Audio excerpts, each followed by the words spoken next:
Joyeux Noël, na bato tout batel arabiso, na ba bonne biso tout. Donc joyeux Noël, place Bozali partout dans le monde, bon arabiso depuis Malawi, depuis France, depuis Afrique du Sud, depuis Canada, depuis Belgique, vous allez bel air on arabiso, nous souhaiter bino ba joyeux Noël, bisika Bozali, ba joyeux Noël, ba bonne année, ba meilleure vie na bino bisika Bozali, ba très bien na chaîne arabiso ça ka ba actualité sportive pour la première fois. Au côté de l'émission, au Kobo Santé, qu'on s'abonne, qu'on partage, qu'on commente, c'est une façon d'encourager. Vous voyez que les journée à Noël, mais qu'on peut fêter. Mais vu que l'actualité nous oblige, il y a cette activité sportive, raison pour laquelle tu es sous mon émission, je peux faire Noël, tu es pour des journées Noël, tu es pour analyser, tu peux ces informations parce que l'objectif reste le même. Bah, fait ce que les cas, l'objectif reste le même de gagner la Coupe d'Afrique des Nations. Mais pour gagner la Coupe d'Afrique des Nations, il faut être prêt.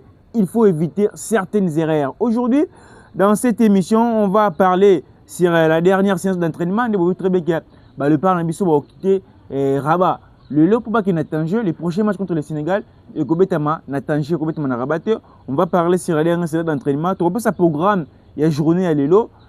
Programme les acquis, journée il va voyager. Comment ça va se passer? On va parler sur les choix des gardiens. C'est là où vraiment qu'il y a tu analyser dans l'ingabino pour ça point de vue nabino na commentaire. Moi, de mon côté, je vais analyser, mais également, je vais donner aussi mon point de vue et je vais aussi donner les gardiens qui devraient être titulaires selon moi. Vous aussi, dans les commentaires, beaucoup de gardiens de titulaires selon Bino. Parce que on sait qu'il y a la compétition, la CAN, c'est une compétition la plus difficile, il faut être prêt dans tous les secteurs. Donc, on va parler sur les choix des gardiens et à la fin, on va parler sur la préparation du match RDC Sénégal. De Sénégal, mais la préparation, ils ont les gagné avant tout sous le 27 na Tanger. Donc pour la première fois, comment santé qu'on s'abonner, qu'on partage, qu'on commenter, aussi c'est moi votre M le présentateur Iram Mawissa depuis Kinshasa, la capitale de la République démocratique du Congo. Vous très bien objectif est qui mon corps et Rosa pour la Maroc pour la Coupe des Nations. Malheureusement, disons alors malheureusement, on avait tout donné, tout ça, tout ça qui n'a moins de coûts et des choses mais moi, le problème pour le visa, c'est tout un problème sur la RDC. Mais cela ne nous empêche pas de venir parler de l'actualité sportive. Pourquoi pas, on a Coupe du Monde, pourquoi pas, donc, on va vous donner aussi des informations traitées et certifiées. Donc, tout s'abonner, tout partager, tout commenter. Très bien, tout match contre Bénin, on avait gagné sur le score de 1-0. On avait tous dit que la prestation de l'équipe n'était pas bonne. Tout le bac, déjà, les codes doivent arranger. Vu que les prochains matchs contre le Sénégal, aujourd'hui, le parlement RS Passali, dernière séance d'entraînement à Rabat. Donc, à Rabat, cette dernière séance d'entraînement, il n'y a aucun joueur blessé, tout prêt. Je ne sais pas si Banza, il revient de sa blessure, parce que contre les Bénin, quand je vois que le joueur a forfait, c'était Simon Banza, qui prêté physiquement. Je ne sais pas si il est prêt pour le match contre le Sénégal. Vu qu'aujourd'hui, on a fait une séance d'entraînement, le vendredi, on fera une autre séance, la dernière séance d'entraînement pour nous Tanger avant de jouer contre le Sénégal le samedi. Donc, le bassin de séance d'entraînement na Rabat, programme na biso zaki bonne journée lelo na 9h juste les équipes petit déjeuner, na 9h30 départ bis, na 10h juste séance d'entraînement, 12h30 déjeuner, 13h30 départ bis gare TGV. Voilà, qu'est-ce qu'on a bis? Oui, comme on dit Tanger parce que Tanger, c'est les informations. Rabat Tanger, ils ont Matadi Kinshasa. Pour le Matadi, ok Kinshasa, pardon. Ok Matadi, aux aura bis. Donc 13h30, Lungwe, place Bazalaki, Baké na bis pour Bakinde Tanger. 19h30 dîner, 20h30 soins, 23h juste chambre. On a les programmes, il y a le parc Nabiso, le RDC Nabiso, na Mukolo Yelelo. Préparation sur les Kakito Mingi, on sait qu'on fera de belles choses. Comme on a une grande nation, tout, on va gagner un match dans le Bosso. Donc, c'est une canne, c'est la meilleure canne. Comme on a Sénégal, Cameroun, Côte d'Ivoire, tout la grande nation, Algérie, RDC, tu gagnes déjà un match dans le Bosso. C'est la preuve que ce sera la canne la plus difficile. Peu importe l'adversaire, il ne faut pas qu'on sous-estime. Il faut qu'on concentre l'adversaire sur le bête comme il faut. Pour tout gagner, tout vraiment musica. On va parler maintenant sur le choix des gardiens. Place on a une émission dans les choix des gardiens. On sait qu'on a 3 gardiens, Mpassi, Fayoulou et Mathieu Polo. Maintenant, lorsque on titularise un gardien, total sur la méritocratie, n'attend des gens dans le club. Actuellement, gardien a atteint déjà l'icolo, à ça, clean sheet, c'est Mathieu Polo. De l'autre côté, on a Fayoulou, qui est aussi très performant dans son club, mais Mpassi ne joue pas avec son club. Ne joue pas avec son club. Ligue 1 française, va fêter la 14e journée. Maintenant, la 14e journée, l'année passée, il y a un match de mon côté. Moutoza Tiller, le Bossonae, c'est Mourinho. Gardien sénégalais, troisième gardien sénégal, Moutoza, premier gardien, gardien Tiller, devant Passi dans les Havres. Mpassi Zoyambate. Maintenant, moi, je me pose des questions. Pourquoi titulariser Mpassi à la place de Epolo et Faoulou? C'est la grande question. Et là, comment ça la maté? Parce que tu es à limite. Même contre les Bénin, on avait gagné, mais le qui passe sans Bérer. Et donc, parce qu'on sait que contre les Sénégal, frappe, on passe ce qui on a, il y aura encore frappe eux les Kawana. Donc, les mieux à faire, c'est d'échanger les gardiens contre les Sénégal. C'est d'échanger les gardiens contre les Sénégal. J'ai vu les gens, on même pas si pour l'expérience, on met épaule sur les bancs pour ne pas avoir expérience la canne, on passe dans la canne. Est-ce que c'est une bonne décision de dire ce genre de choses? Jamais beaucoup le babongo. Moutouko là, Mathieu Polo, titulaire dans le club naé, capitaine dans le Standard de Liège, à l'âge de 20 ans, capitaine dans le Standard de Liège. Bolingi a une expérience en Nini. Pour être titulaire. Il y a mal. À même meilleur joueur héros. Participation de Bosso héros. Gardien. Il y a Botswana. Alors on est 14 arrêts contre le Sénégal. Expérience Niazanango. Ce qu'on a bon, on a bon. Pourquoi mettre un Passi qui ne joue pas avec son club et de laisser Epolo, par exemple, de laisser Faoulou? Cela envoie aussi une mauvaise image pour d'autres binationaux qui veulent rejoindre la section congolaise. Les binationaux, monsieur, c'est le bien té. Pour voir déjà qu'il y a à ton attend des jeux. Pour un coach, ça va continuer. Tu as gardien, tu joueur, attend des jeux. Pour que tu aies l'épaule au bout, à ça fait on a bâti Roby.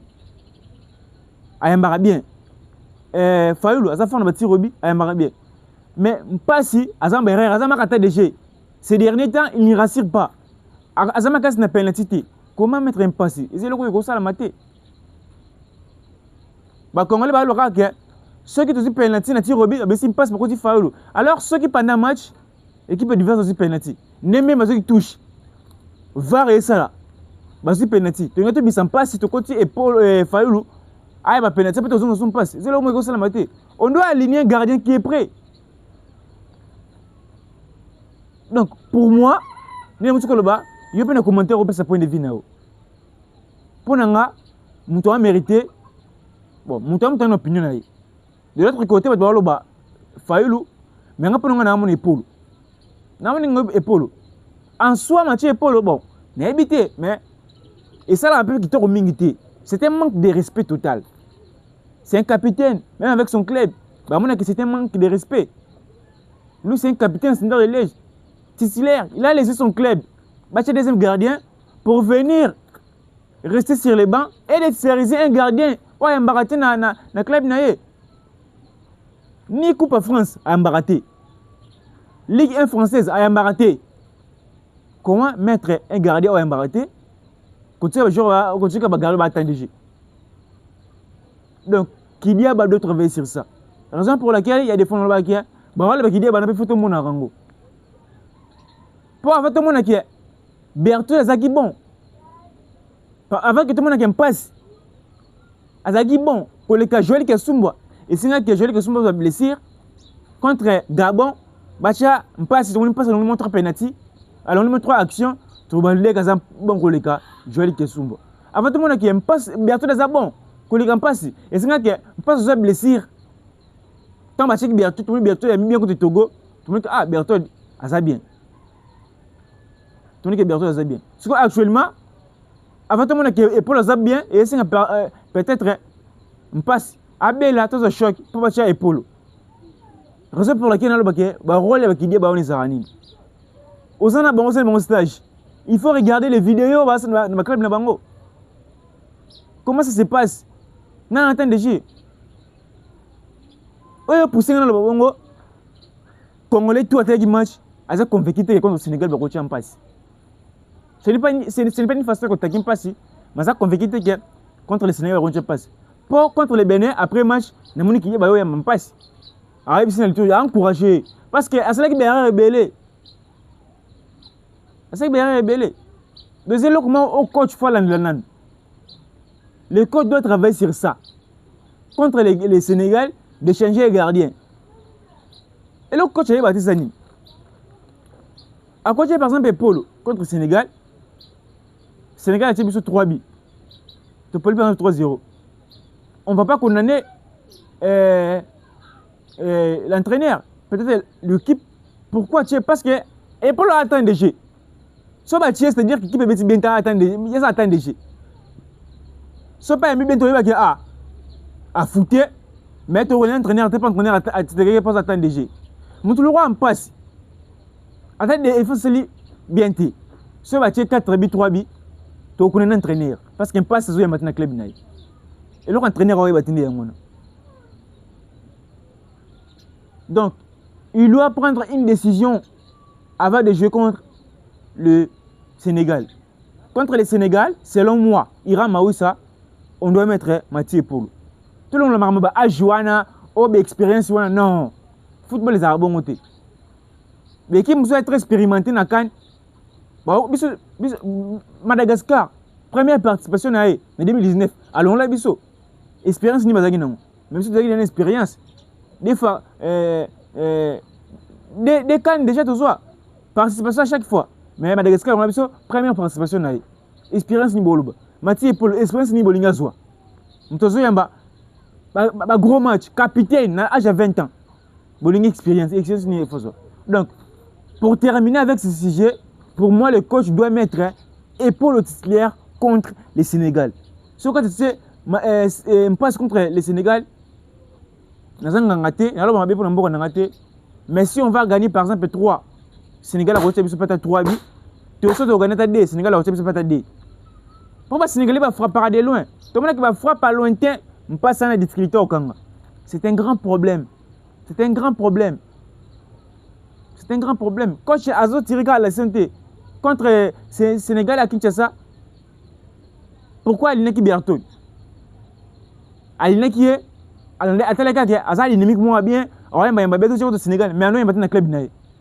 Bah tu vas 3 numéros facile directement écarté, Azon s'y passe. Mais même pas si Azon ici, Azon il m'a sauté dans le club. Pourquoi pas de lui écarter, de donner une autre personne la chance?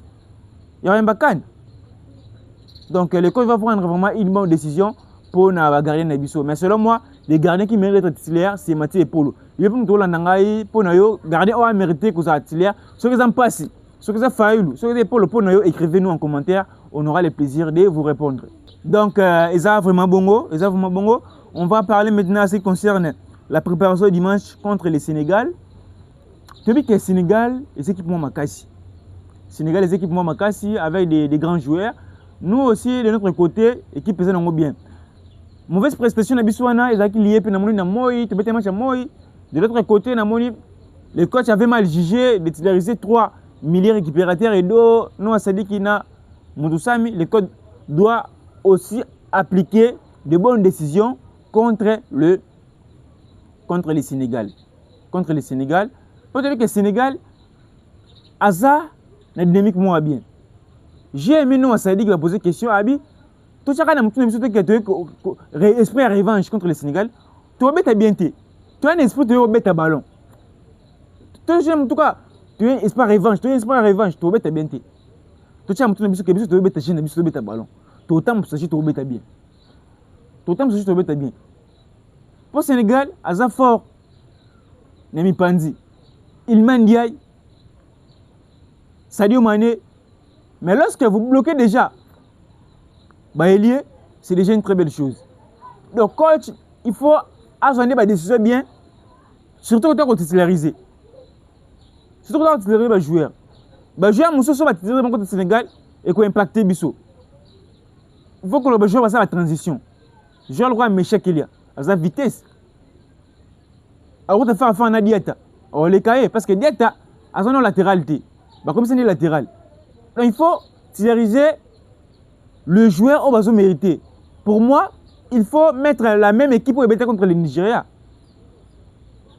S'il faut changer, c'est de laisser Masuaku, de mettre Yoris et de laisser Mpassi, de mettre Polo. Mais chaque fois bêta, Mouk pas bêta. Pour n'avoir Mouk fois banatana Meshak, pour permettre Bisso. Mouka faut un milieu de terrain.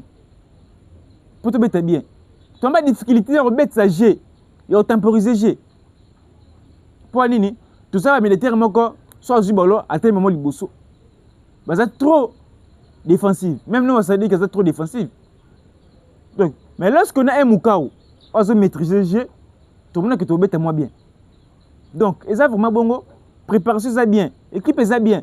J'ai vu des polémiques après match contre Benin qui est Moussikate. Non, on doit éviter ça. Le plus important, c'est les 3 points, mais le coach doit regarder le match.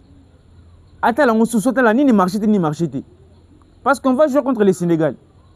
Jouer contre le Sénégal, surtout le cas performance contre Benin, tu vas jouer contre le Sénégal. Là, on a la c'est Moussikate. Donc contre le Sénégal, si on montre un très bon jeu, une très belle performance, et qu'on l'a on est capable d'aller affronter même l'Algérie, même Côte d'Ivoire, même le Burkina Faso. Parce que dans le chemin de Bisso, il est possible de route en Burkina Faso en Algérie. Donc il faut déjà arranger. Les premiers matchs, certes, c'était contre le Bénin, mais le deuxième match contre le Sénégal, pourquoi pas démontrer un très bon jeu. Pour nous dire que footer, ça va jogo. L'équipe a mis qui en casse. Pourquoi pas peu moins peu Bénin équipe a mais contre le Sénégal, coach a une équipe mondiale bien. Équipe mondiale bien. Pour lui, c'est pour mes amis. Coach a la méritocratie. Dans le banc, chaque fois, nous avons coach faut assez la méritocratie. Lorsqu'on parle de méritocratie, les joueurs ont mérité. Ma soeur qu'on a mérité.